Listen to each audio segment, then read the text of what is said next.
NEET UG paper leakage కేసులో కీలక పరిణామం చోటు చేసుకుంది. పేపర్ లీక్ వెనుకున్న మాస్టర్ మైండ్ ను సిబిఐ అరెస్ట్ చేసింది.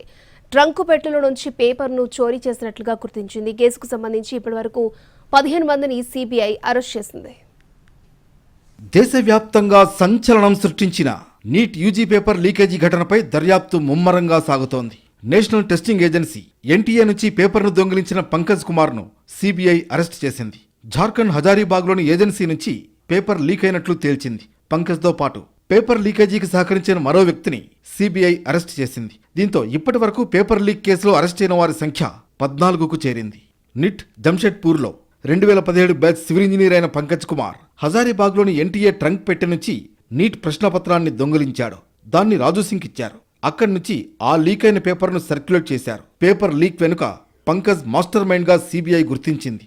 నీట్ యూజీ పేపర్ లీక్ కేసుకు సంబంధించి సిబిఐ ఇప్పటి వరకు 6 ఎఫ్ఐఆర్లను నమోదు చేసింది. ఇందులో బీహార్లో పేపర్ లీక్ పై కేసు నమోదు కాగా మిగిలిన 5 గుజరాత్, రాజస్థాన్, మహారాష్ట్రలో చీటింగ్ కేసులు నమోదయ్యాయి.